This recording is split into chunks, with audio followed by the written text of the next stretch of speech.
Assalamualaikum warahmatullahi wabarakatuh. Alhamdulillah wassalatu wassalamu ala Rasulillah Sayyidina Muhammad bin Abdillah wa ala alihi wa sahbihi wa mawala amma ba'du. Baik, adik-adik sekalian yang dirahmati Allah Subhanahu wa taala dimanapun kalian berada. Mari kita lanjutkan kuliah kita, dan pada kesempatan kali ini saya akan membahas materi tentang sujud tilawah dan hal-hal terkait dengan bacaan dalam Al-Qur'an, yaitu tentang ilmu tajwid.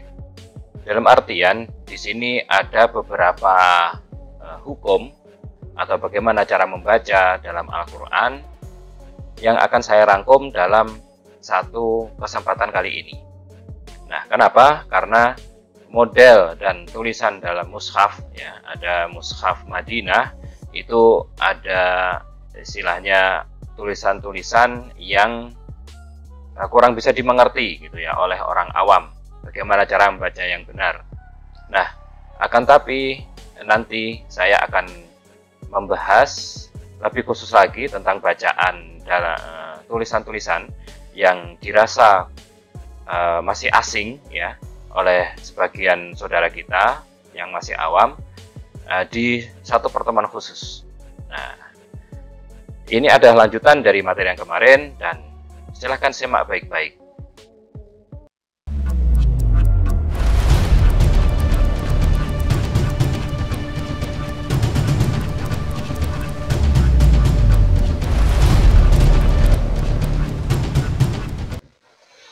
Oke, nah sekarang kita akan lanjut ke dalam pembahasan. Pada kesempatan kali ini saya akan bahas apa saja sih? Nah, ini dia. Pembahasan kali ini meliputi satu, tentang sujud tilawah. Kita akan bahas tentang apa itu sujud tilawah, hukumnya, kemudian tata caranya, dan lain sebagainya. Nah, kemudian selanjutnya yang kedua, pembahasan tentang lafadz jalalah dan nun kecil, yaitu membahas bagaimana cara membaca lam al-jalalah ya, dan nun kecil. Jadi dalam mushaf kita itu ada beberapa tempat atau di beberapa ayat yang di situ ada nun kecil ya, di bawah gitu ada nun kecil.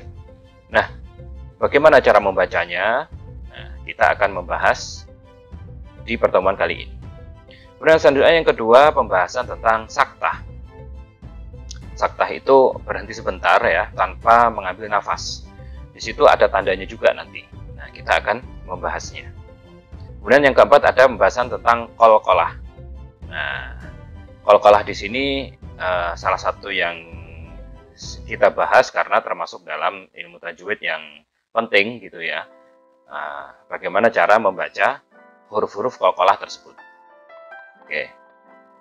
Nah, inilah yang kita akan membahas pada kesempatan kali ini.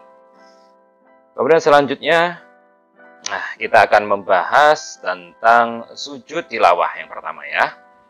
Oke. Sujud tilawah adalah sujud yang dilakukan karena membaca atau mendengar ayat-ayat sajdah yang terdapat dalam Al-Qur'an. Jadi dalam agama kita ya, Islam, itu ada beberapa sujud yang disyariatkan. Maksudnya syariat itu memerintahkan atau membolehkan, dilindungi oleh undang-undang syariat. Apa saja? Pertama adalah sujud dalam sholat, jelas ya, dan itu hukumnya wajib. Kemudian yang kedua ada sujud syukur. Nah, ada sujud syukur. Kemudian yang ketiga ada sujud tilawah. Nah, kemudian ada sujud sahwi, sujud karena lupa. Dalam sujud karena melupakan sesuatu atau mengerjakan sesuatu yang dilarang dalam sholat, itu namanya sujud sahwi. Tarku ma'murun bihi wa fi'lu manhiyin anhu. Nah, itu definisinya dalam sujud sahwi. Nah, sujud tilawah yang akan kita bahas di sini ternyata karena dia itu membaca atau mendengar ayat-ayat sajdah. Nah, kalau membaca jelas ya, baik dalam sholat ataupun di luar sholat bagi yang membaca. Loh, terus gimana kalau misalkan dia sholat sunnah gitu ya, kemudian sampingnya ada orang ngaji dan dia membaca surat sajadah, apakah kita disunahkan seperti itu? Enggak. Kalau dia ketika sholat enggak. Nah, karena dia bukan pembaca. Nah, maka di sini sujud tilawah juga yang namanya mendengar itu ada dua macam.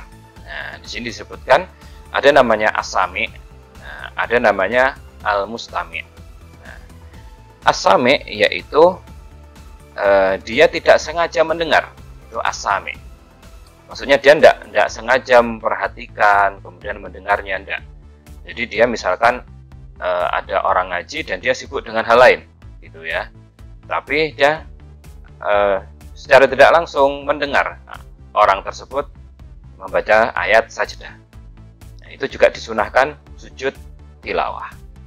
Kemudian ada namanya mustami'. Kalau mustami' dia benar-benar memperhatikan gitu ya, mendengar dengan seksama kemudian memperhatikan, misalkan nyimak bacaan Quran dan lain sebagainya. Itu namanya mustami'. Atau dia itu dalam sebuah acara besar ya, pengajian misalkan, terus si penceramah ini atau dia dalam kelas gitu ya, dalam menuntut ilmu, majelis. Nah, itu dia mendengar ayat sajadah. Itu namanya mustami'. Dia mendengarkan, memperhatikan. Nah, itu juga disunahkan sujud tilawah. Gitu ya. Oke.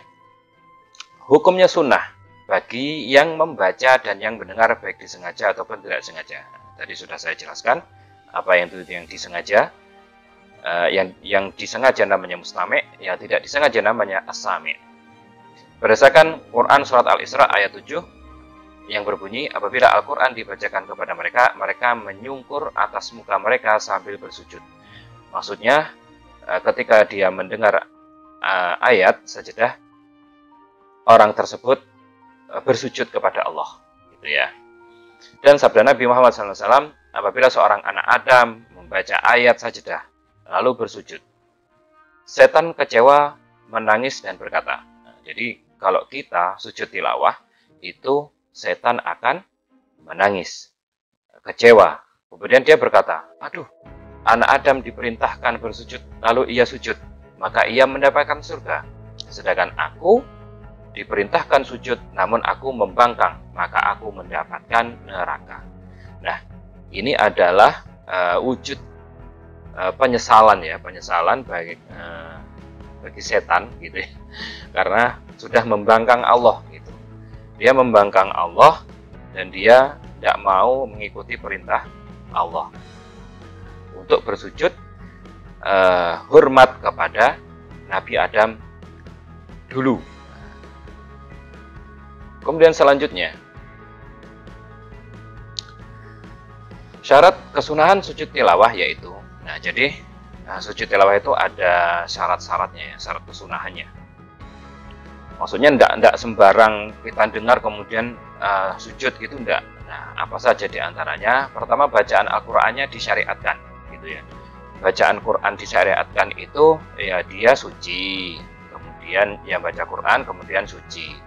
Bukan bacaan Qur'annya orang junub ya, atau bacaan Qur'annya orang haid ya.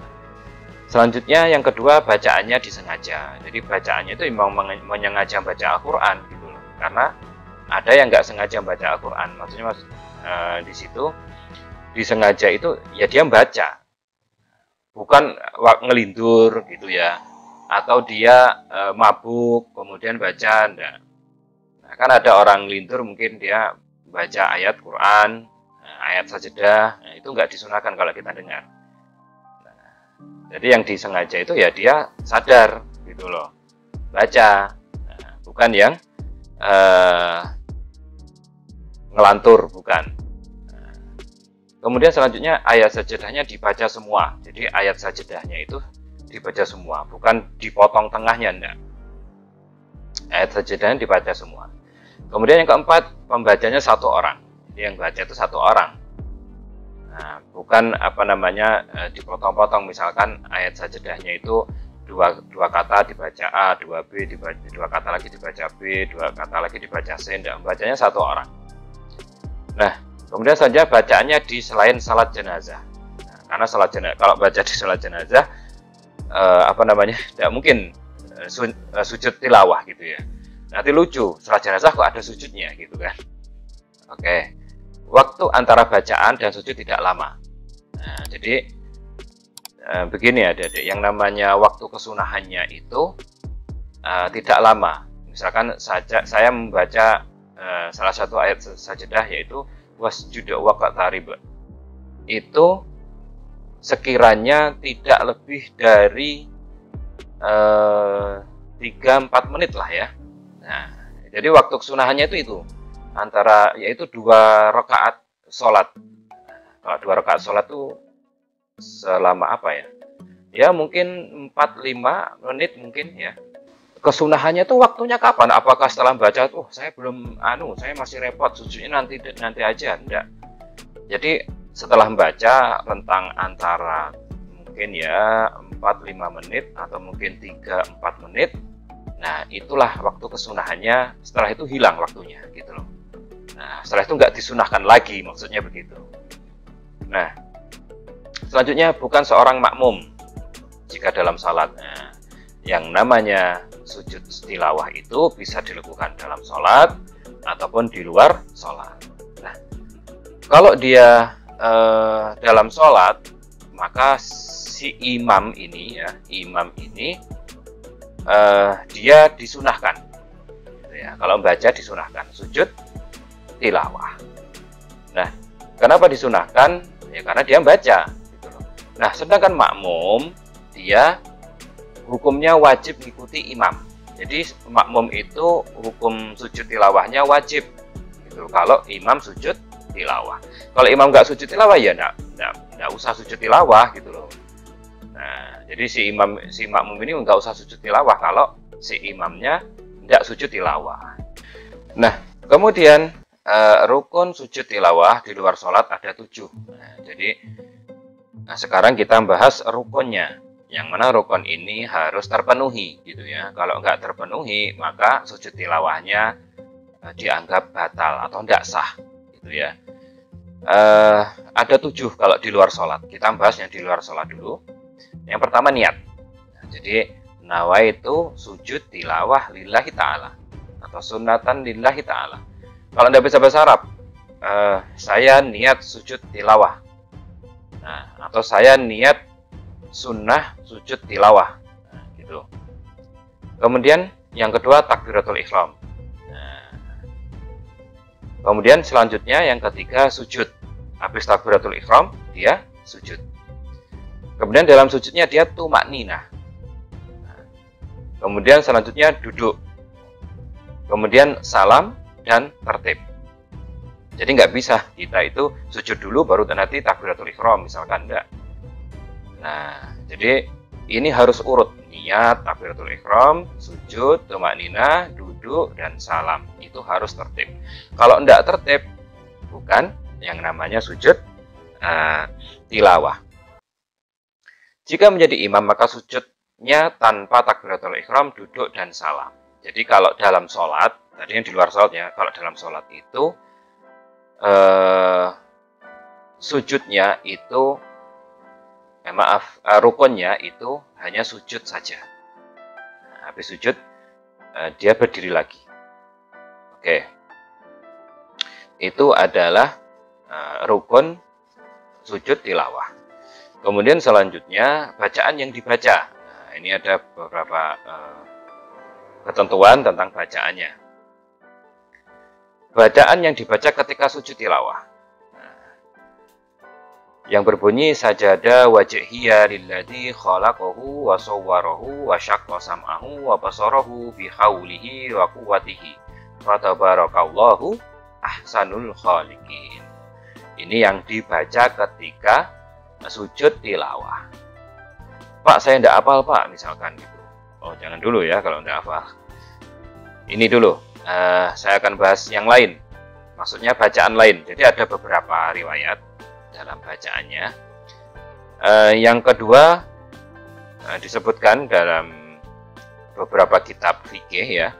Itu berbunyi Allahumma ktub li biha indaka ajran waj'alha li indaka dukhran wada'anni biha wizron waqbalha kama qabiltaha min abdika Dawud. Nah, jadi ini salah satu bacaan sujud tilawah. Jadi sujud tilawah itu bacaannya nggak hanya sajadah wajhiyya lilladzi khalaqahu wa sawwarahu wa saqasamahu dan seterusnya, enggak. Tapi ada lagi yang saya sebutkan tadi. Cuma kalau di Indonesia enggak enggak familiar ya bacaan Allahumma ktub li biha indaka ajran waj'al hali indaka dukhran dan seterusnya tadi. Nah, maka yang dipakai yang ini karena lebih pendek gitu ya, yang lebih mudah gitu. Terus kalau misalkan saya tidak hafal bacaannya, apa ini bacaan kayak gini, saya tidak susah ngapalkan bahasa Arabnya gitu.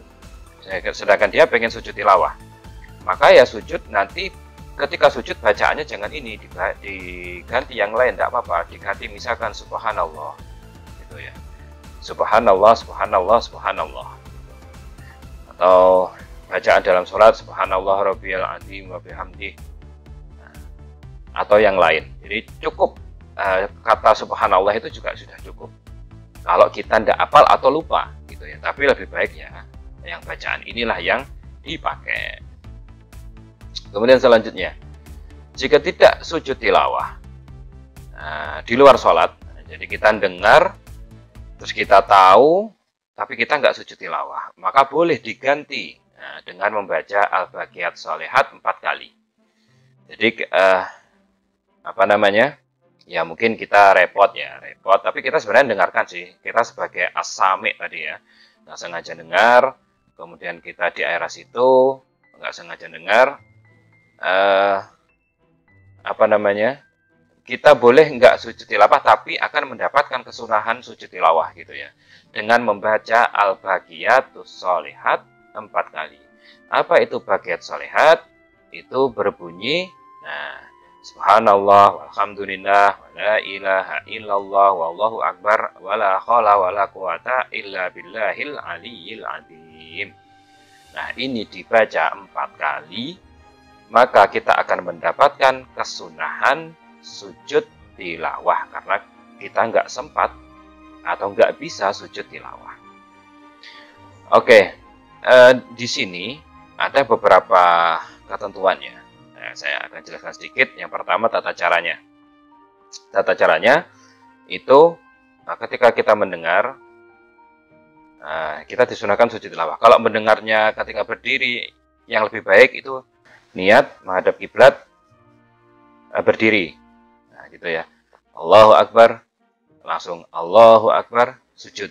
Nah, baca sajadah wajhiyya lilladzi khalaqahu wa sawwarahu wa saqasamahu wa basarahu bi khaulihi wa quwwatihi fa tabarakallahu ahsanul khaliqin. Kalau tidak hafal, baca subhanallah subhanallah subhanallah boleh 3 kali. Kemudian Allahu Akbar, duduk. Nah, ketika duduk tenang sebentar, langsung assalamualaikum warahmatullah, assalamualaikum warahmatullah. Sudah selesai. Apakah harus wudhu, Pak? Tidak harus wudhu di sini. Nah, kalau pendengar tidak harus wudhu. Kalau yang membacakan otomatis dia wudhu, kan baca Quran, pegang mushaf gitu kan. Atau dia lagi ngapalin, tidak harus wudhu juga, tidak harus suci maksudnya. Tidak. Jadi nggak harus wudhu.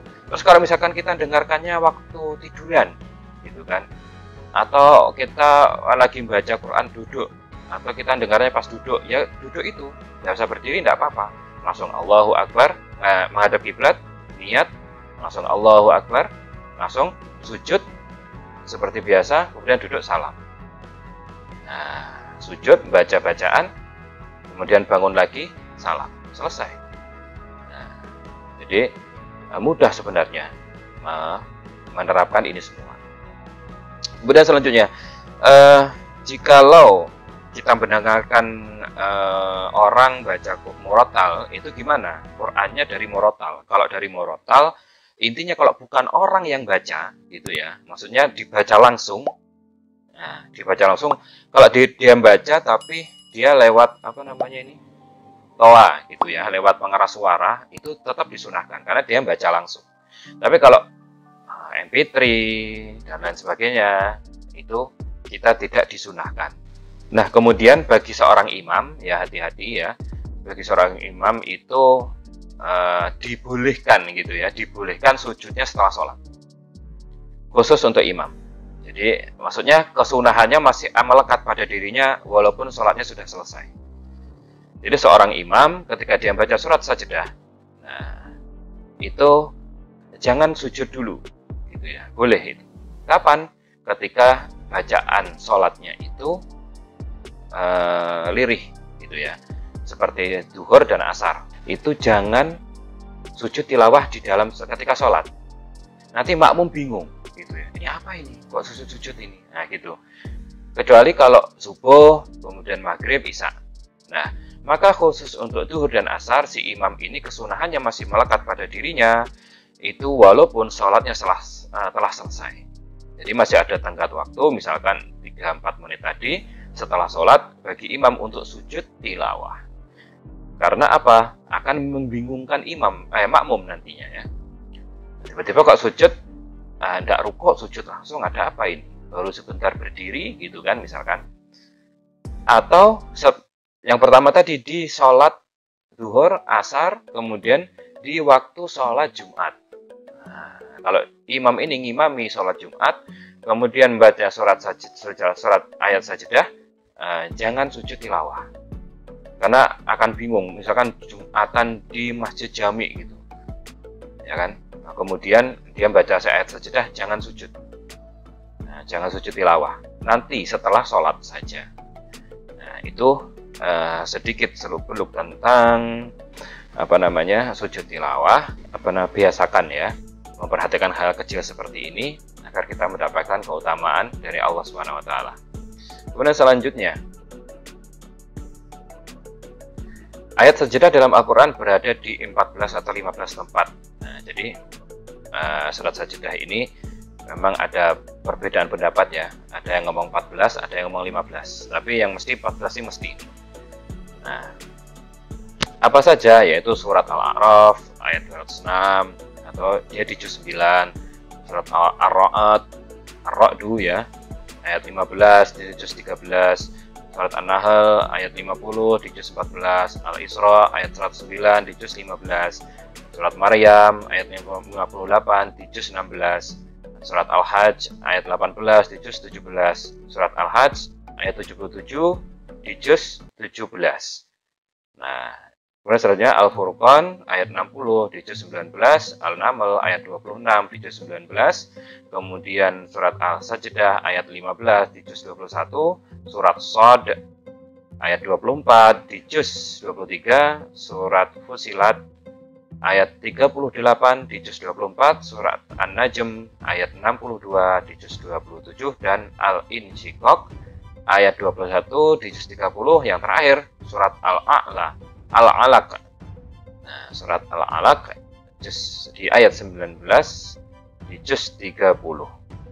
Nah, inilah yang menjadi tempat disunahkannya sujud tilawah. Nah, sekarang kita akan membahas tentang lam jalalah. Lam jalalah adalah huruf lam yang ada pada lafadz Allah. Hukum lam jalalah ada dua macam, yaitu yang pertama tafkhim, yaitu dibaca tebal. Lam jalalah dibaca tebal jika sebelumnya berupa harakah fathah atau dhammah. Allah gitu ya. Contoh, qul huwallahu ahad, nasrullahi, rasulullahi. Jadi di sini lohnya ya, lohnya itu tebal gitu ya, bukan qul huwallah, bukan ya, bukan Allah, bukan, tapi Allah. Nah, jadi penekanannya jelas, bukan yang tipis tapi yang tebal. Nasrullahi, rasulullahi. Nah, kemudian selanjutnya yang kedua ada tarkik, yaitu dibaca tipis. Lam jalalah dibaca tipis jika sebelumnya berupa harokat kasroh. Nah, kalau sebelumnya kasroh maka dibaca tipis. Contohnya, Bismillah, Bismillah, Dinillah, Dinillah. Bukan Bismillah, bukan. Atau Dinillah, bukan. Nah, tidak boleh baca seperti itu ya.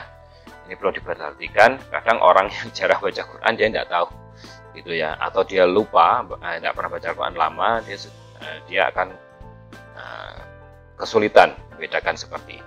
Oke. Kemudian selanjutnya ada nun kecil. Nah, ini yang akan sedikit kita bahas ya. Jadi nun kecil ini ada tulisan kecil nunnya itu di beberapa tempat dalam Al-Quran. Ini dia.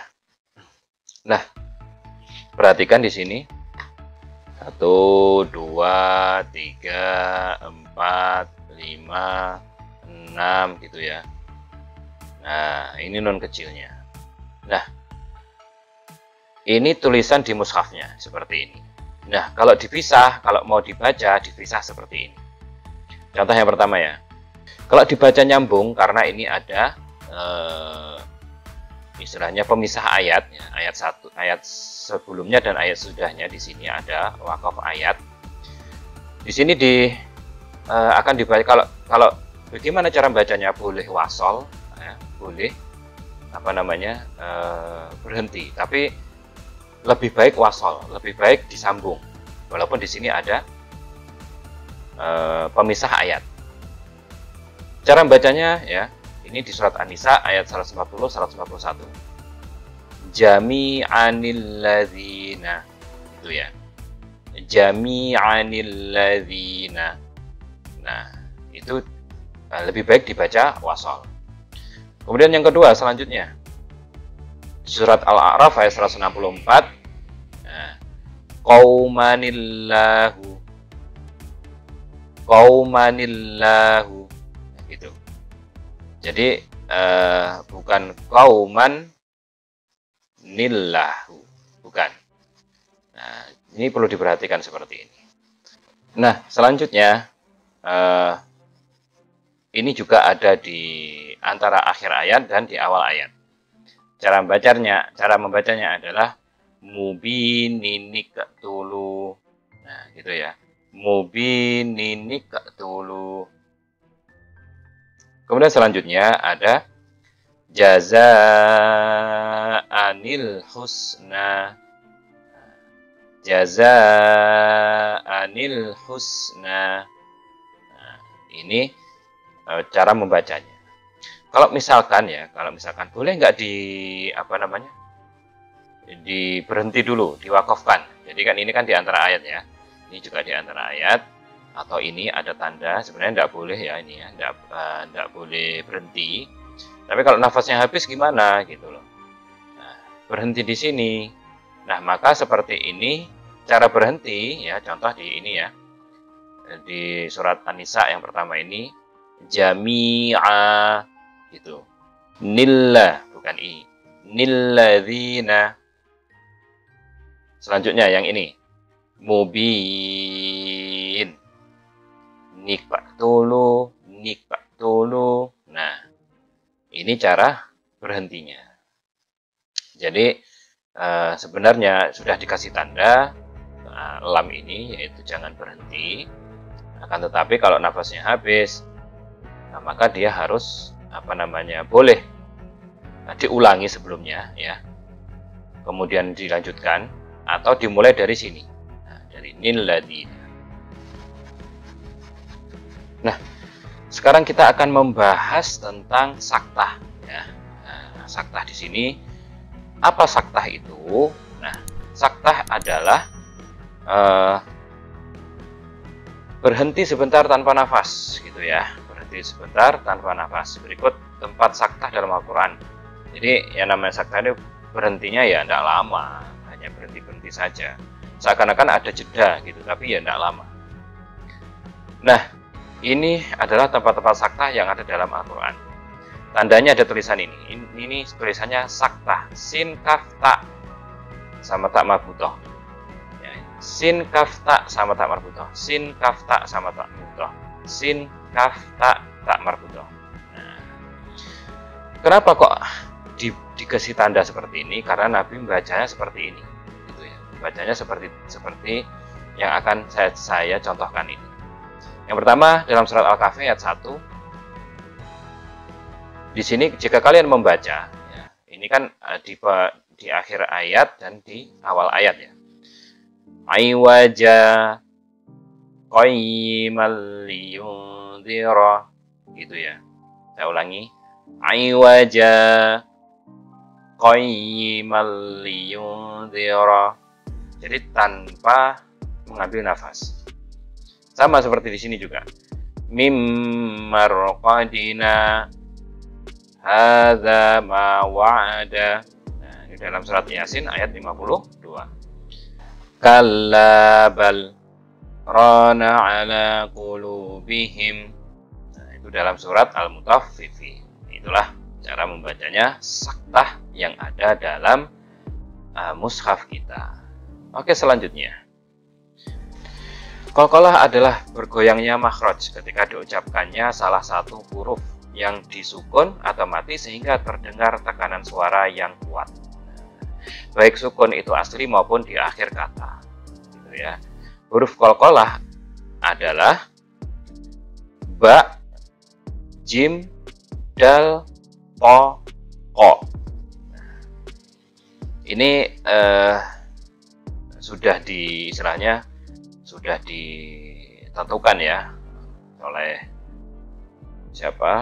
ulama-ulama kita, bahwasanya huruf qalqalah ini yang ada 5 itu cara melafadzkannya ketika dia mati, ketika dia sukun itu ada pantulannya sedikit gitu ya, ada pantul. Bergoyangnya makhraj maksudnya mantul gitu ya, dia terpantul suaranya. Qalqalah dibagi menjadi 2. Yang pertama, qalqalah kubro atau qalqalah besar. Adalah qalqalah yang pantulannya terlihat dengan jelas. Karena berada di akhir bacaan atau diwakafkan. Jadi di sini harus jelas gitu ya. Oke, contoh. Birabbil falaq gitu. Yang juga qul a'udzu birabbil falaq gitu. Muhit, majid. Jadi ada sedikit nafas yang keluar dari mulut, sedikit udara yang keluar dari mulut. Kemudian selanjutnya ada qalqalah sugro atau qalqalah kecil. Adalah qalqalah yang pantulannya terlihat tidak begitu jelas karena berada di tengah kata dan segera disambung dengan bacaan sesudahnya. Nah, karena disambung dengan bacaan sesudahnya. Contoh, at'amahum gitu ya. Tetap ada pantulan tapi sedikit. At'amahum wajadna. Tidak seperti yang dia di waktu berhenti, waktu wakaf, di akhir bacaan. Jadi yang namanya wakaf itu nggak harus di akhir kalimat ya. Misalkan yang penting dia di akhir katanya, di akhir kata. Nah, kalau ini kan di tengah kata ini. At'amahum wajadna. Kalau ini kan di akhir kata. Nah, ini hurufnya di akhir kata. Oke, baik adik-adik sekalian, inilah dapat saya sampaikan pada kesempatan kali ini. Semoga bermanfaat dan mudah dipahami. Dan jangan lupa baca Qur'annya, pegang Qur'annya, kemudian diperhatikan Qur'annya, jangan kita tinggalkan, jangan kita sia-siakan waktu kita untuk tidak pernah membaca, bahkan sekedar melihat gitu ya, mushaf Al-Quran kita. Ini saja yang dapat saya sampaikan pada kesempatan kali ini, dan kalau ada yang kurang pas atau masukan silakan tulis di komentar. Assalamualaikum warahmatullahi wabarakatuh.